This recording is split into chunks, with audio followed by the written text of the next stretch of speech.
What's up, everybody?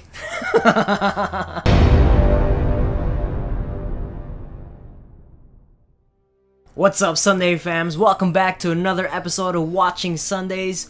We are going to see and review The Magicians. It's probably one of the most underrated shows that's out there on SYFY channel. It's on its third season. The first episode just premiered on Wednesday, but you need to go check it out. It's available on Netflix, the first 2 seasons. It's an amazing, amazing show. We're coming to you live from the Element 7 Theater in sunny Los Angeles, California. We have made some changes to the set, as you can see behind us. It's a lot more cleaner, a lot more sleek. And so going straight into The Magicians. First of all, we chose to start covering this because we've been watching it now for a good while. Ever Past year at least. Yeah, ever since it actually came out, we were kind of fans of it. And actually, interesting factoid, his advertising firm was actually going to do the campaign for it. We tried to, but it didn't work out. But in the advertising world, you get to pitch for these jobs, and SYFY Channel was one of the studios that came to us. And I just got immersed into the world. We started reading the books. You know, even though we didn't get to work on it, like per se, like personally, but it led me to discover TV. This show, and it's actually really good. Now, I might have been like a little mad or sad to not get the job, Yeah. but the whole experience leading me into actually discovering this show was great because it's like Harry Potter meets college. Yes. Like what happens in the wizarding world or Exactly. world of magic past Hogwarts. Yeah, because one of the things that they cover in TV shows or in movies a lot of times is the coming of age tale or the of age tale where they're like already heroes. They're in their prime. So we have the origin story of when they're like in school, and then they have the after the origin where they're already like heroes. And this middle area, this time where they're in college and they're just like going through all of the woes of being in college and just like, you know, trying to be an adult, and all of the subject matter that comes with it makes for great subject material for the show, and that's one of the reasons that I really enjoyed it. I totally agree. And you know, SYFY has been killing it. Like it's Absolutely. really a channel for the adult sci-fi fans.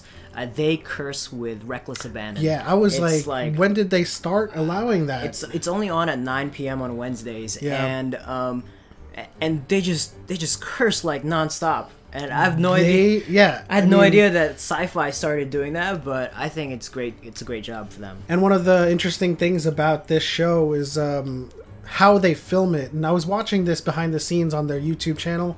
When I was like beginning to get interested in the show, they actually film Fillory in a much warmer tone on gimbals and tracking shots and all of that stuff. And then they film the real world in a colder color temperature on handhelds. That's very interesting. And so after I watched that, I began to kind of analyze the scenes, and every time I saw the real world and everything was shaky and they were doing those handheld shots, it created this extra dimensionality to it, like sort of separation of worlds that you can like physically and mentally see on screen and in your head at the same time. So I thought that separation of Fillory and the real world was actually really cool.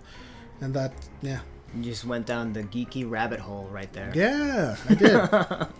Sometimes you'll do that. Another thing that we really like about this show is that all of the women are alarmingly attractive. Alarmingly. Like, exceptionally alarmingly attractive. I think the first time I was watching this, and every new female that was introduced, besides the point that they're strong and independent, they were all just like, every time they came on screen and a new girl was introduced and a new female, I was just like, they're all so hot. It's like, you know. I guess for the male audience, it's something that they can appreciate. But yeah, for sure. Absolutely, everyone. Including the men too. You know, like the men are attractive. I mean, it's show business. So, but the show is really. But even more so, like I watch the CW shows and I watch all these other TV shows and they'll have attractive women. Yeah, but like there's something about the women on the magicians that's just extra attractive. I don't know what it is. I mean, I agree with you, but it's that non-tangible thing that's just like intangible attractiveness. I can't explain it. I guess you could say there's different tastes for everybody, and they kind of cover the gamut. You know what I'm trying to say? There's there's all kinds of archetypes out there. Yeah, all the archetypes are covered here, so there's something for everyone in this show, especially the characters. But season 3 just started. Yes. Episode 1. Tales of the Seven Keys. I think it's gonna be epic. Yes, I thought it was gonna be epic when the previews came out, and they spelled it out as if it was going to be a season that was a quest to get magic back. I just love the notion of that, because the first 2 seasons was, it was all kind of, it almost felt like coming of age tale, even though it's set up in a college setting, sort of. College backdrop, but it was still more of a discovery, right?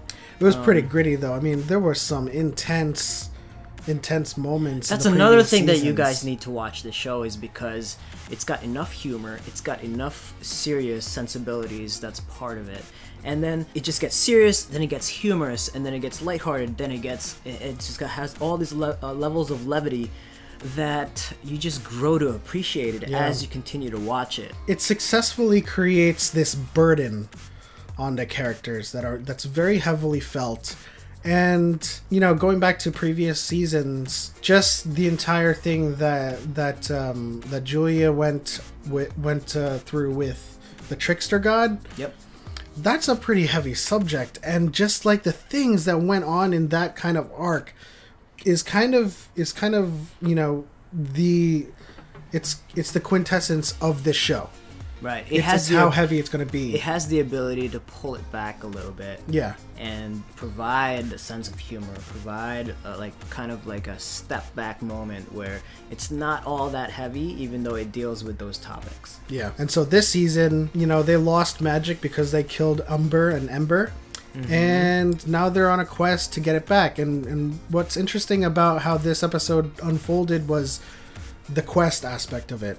When they brought out that book that's supposedly this quest story, the Tale of the Seven Keys, and it only had 1 chapter in it, and the rest was blank, which I thought was a great kind of way to portray it, because it brings me back to particularly myself, MMORPGs, where I play World of Warcraft or Final Fantasy XIV. Yes. And you have these quest dialogues. You go to this person, he has a quest, and you get the quest text, right? But that's all you get.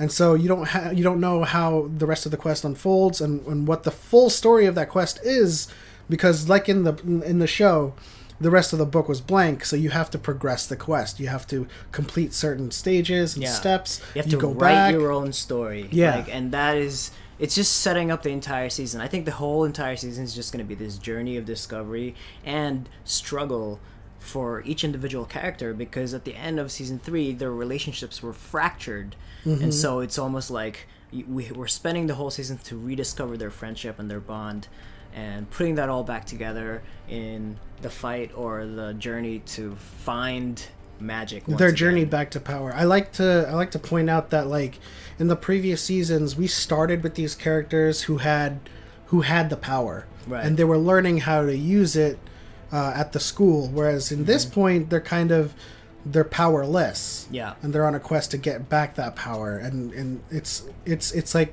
like a parallel with the previous seasons, but it's like different in that sense. It's very different, because I was wondering what they were going to do for a 3rd season. Mm-hmm. The first season deals with a villain, and so that kept you intrigued about what's going to happen in the episode. Yeah, the Beast. You need to check it out if you haven't seen it yet. And then the 2nd season was dealing with the gods of Fillory and how magic affects everybody. Yeah. And then this one is the loss of magic, and the most interesting character comes into view in this episode. His name is the Cock. The Cock of the Darkling World. The Cock of the Darkling World. It's the most perfect name for a new creature to introduce into this show. He's supposedly a peacock. He's a peacock. So what else are you gonna name him? I mean, like the creatures in Fillory are, for all intents and purposes, named what they are. Yeah. And it's just amazing when he introduces himself. He loves fine things, the finer things in the magic world, and his tail spreads out, and he's a freaking peacock. Yeah, literally a peacock. Anyway, he sets the stage to go on this quest, right? With Elliot to kind of make sure, or yes, go on his quest. It's very poetic and at the same time humorous, because the cock is like the persona of Shakespeare and Danny McBride from Eastbound and Down, and it's just the personality is amazing. Like, he can get really poetic at times and then just like throw F-bombs here and there. So another thing that happens in this episode is Margot and Elliot dealing with Fillory's royal issues with the fairies, who are an invisible, hostile takeover force that's just giving them all kinds of shit. And this is where I get to see kind of Margot in her more full Britney mode. Yes, the way that they had their secret conversation with each other using movie references, I thought was really pretty smart. Cool. Yeah, really smart. And they also indirectly assigned Q as their Harry Potter, as if we weren't already saying, "Oh, this is like Harry Potter in college." In college, yeah. So, I thought that was amazing because it almost validated the magic fans, or the fans of magic. Yeah. Right. And I forgot what she said, but like she even referenced the wand. Like we're just I don't remember. They were having their like coded conversation, and she said like this wand is not the answer to everything, and we need to figure out how Harry would figure it out. And Elliot's like, oh, I didn't really read that many. And then she said, but our Harry. And she said, oh, it's Quentin. And it's Quentin. Yeah, I mean, this show just really set everything up that I think this whole season is going to be pretty epic. Yeah. Like, the first season really established the story and the narrative, like the folklore of the whole of Fillory and Brakebills, and then the second season just kind of elevated even more with exploring more of the magical schools. It's just like Harry Potter. There's more schools out there than Brakebills. There's Brakebills North, Brakebills South, and there's other realms. There's their library. Just like in Harry Potter, after the first movie, you discover there's all other types of magical schools that is out there. So, and there's a whole bunch of storylines that's just like here and there that's kind of peppered throughout the episode to make you feel like everyone is kind of working towards the same goal, but they all have like different things to fight for. Right. Like Margot and Elliot are fighting the fairies, so they need magic back, and then Q and Julia want magic back because it's important to them. They're fanboys and fangirls of magic. Oh, and by the way, Julia is currently the only one in the group that has a little bit of magic, which is really fascinating because her character... Actually, wait, Penny does too. Penny... He's a librarian. Well, because he's still stuck... Well, he's in the library, but that is still something that I'm confused about. He can only use his traveler magic, I believe. Yeah, that's... Okay, that's let us know in the comments below if you know if Penny's situation is actually with magic or if it's just. I think the librarians don't depend on the old god magic, the magic from Fillory or whatever. I don't know. That's still something that I have not been able to figure out. But yes, Penny still can travel. But it's funny about Julia being able to be the only one that can use a little bit of magic, because the way her character was introduced into this show was that she was the outcast. Like, she did not deserve to be accepted to the Brakebills because she was not worthy of being a magician. Yeah, and I think it's come full circle, I think. I think her explanation in the beginning of the episode kind of makes me go off on a small theory or a small speculation, where she says that when her shade was returned to her, she returned a little bit of magic. But I think, and this is just a little speculation on my part, that small little morsel of magic, that residual magic that's sticking with her, is actually from her aborted child. The trickster god. Ah, because the remnants. gods, the gods don't, the gods have magic, and we saw in this episode Bacchus, he still had magic, and they don't depend on the old gods or their parents for magic. So if the worlds lose the magic, and then Bacchus is still using magic, and Julia still has magic, and she's connected in some way to a god herself, I think that some of that magic might be just like an inkling of the son that never was. Oh, that is interesting. I think you're right. I'm gonna have to bet on that one because that makes absolute sense right now. All right, so our favorite character so far in season 3. Okay, season 1 to season 2. My favorite character was a mix between Alice and Margot because I just love Margot's character, her personality, the way she speaks. Alice, on the other hand, she was very powerful. She was like a Hermione type of archetype. Yes, absolutely. And like a very studious character who could do anything if she knew the spell. Right. This season, I don't know what's going on with Alice. She's kind of like this, like giving blowjobs in the alley type of. Like, she wasn't giving. I know. She wasn't giving blowjobs. I know she wasn't. But the shorthand explanation. She looked like she was in the alley. Blood job. She was giving a blood job for information about the lamprey or whatever. So I don't know what's going on in her side of the story. She's kind of lost a piece of herself from the last season. And I think she's. I guess abandoning Q.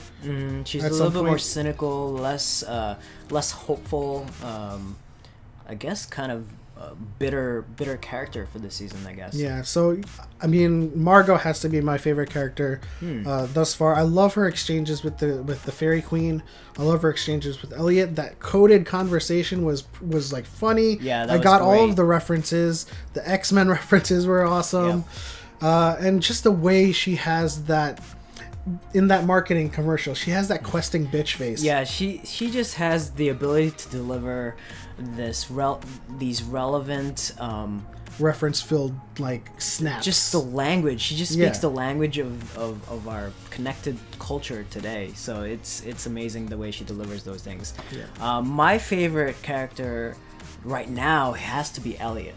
That's interesting. Because the first season I was all about Quentin because you can identify with him as the Harry Potter, right? Like this guy who's like he's the underdog of the show and he knows everything about Fillory. Yeah, right? He knows everything and he's gonna be like the badass magician. But like in the second season, I was all about Alice. Like I think we're all like we have very similar interests in the characters that we're gravitating towards. Because Alice was like that Hermione, but this season. Or even last season to this season, it's really all about Elliot right now. Yeah. Because he provides that sense of humor that I just laugh every now and then. Very quippy. Very quippy. And like he is the worst sovereign you can ever imagine to hold that power of position. But at the same time, he's the perfect one in this world because... Yeah, because he's cynical too. To a degree. He's cynical, but he does it in such a funny way. He's a cynic that embraces optimism. I don't know if that exists in a world. Yeah, but and the way he embraces optimism is almost in a cynical way. Yeah. So yeah, he's got to be my favorite character this season moving on forward. It looks like they're going to put a lot of focus on his character and Margot's character this season because the quest... It revolves around... They're sort of kind of like pairing off, like with Q and Julia on their quest and Elliot and Margot on their quest. And to be honest with you, Q is starting to annoy the shit out of me. Like, he's annoying the shit out of me like Kelly annoyed the shit out of me at the Orville. I might even just bring up a Q meter for this season. Oh, no. But, like, he's way too broody. You know, he's just brooding all the time and he's just like... You know, it's his... Like, magic was his life. But I wished, like... We're in 3 seasons now. Gains a little bit of confidence. Okay. Well, okay. I'm going to defend it, and I'm not going to take a lot of time to defend it. We got introduced to him in an asylum because they thought he was crazy. Right. And then he found magic. He found his Hogwarts. He found the magic school, and the world of magic was for his taking, right? And then... You know, his friend gets raped, and his other friends are high kings of Fillory, and all of this stuff happens, and then no more magic. Yeah, but I just wish that his character at least evolved or grew up just a little bit because it's Yeah, I he feel like is- it's the same thing from You know season what? one. You know what I think he's brooding way too much over is Alice. I think he needs to get over that. I know that he most likely lost his virginity to Alice, Absolutely. and you know how that goes in real life. You love that person Yeah. for a couple of years before you move on, and so I think I don't think you ever forget it. So I think Q is definitely clinging to Alice a little bit too much. well, we'll see how much he annoys me in this season. But speaking of a meter, what's our magician meter for? What are we calling it this time around? I think we just call it the magician's meter. Okay, I with think a magic meter? I think we'll do the magic meter every episode. We'll grade every episode. So what are you grading this episode? I'm gonna grade this a 4 out of 5 for sure. Okay. It wasn't a perfect episode. It was a setup episode, and I expected it to go through the motions. So definitely 4 out of 5 for me. I'm gonna put my fanboy side out of this. This grade. Interesting. Because 4 out of 5 just feels a little too strong for me. I'm gonna stick to 3 out of 5 because it is the first episode, and it's setting everything up for the season. And I feel like there's gonna be a lot of 4 out of 5s and even 5 out of 5s with the episodes to come. That's true. That's true. So the mean is 3.5, I guess. 3.5, but our meter doesn't hit 3.5. Maybe we'll figure out a do way. it 2 halves. Yeah, we'll figure out a way to like make it a 3.5. All right, that'll do it for this episode's review of Magician Season 3, Episode 1, Tales of the Seven Keys. Check it out, Yeah. please. And if you haven't liked or subscribed to us, please consider doing that. We're a small and humble channel. The Sunday family is growing. Let's get to 200 subs, and we'll see you next time. Bye, guys.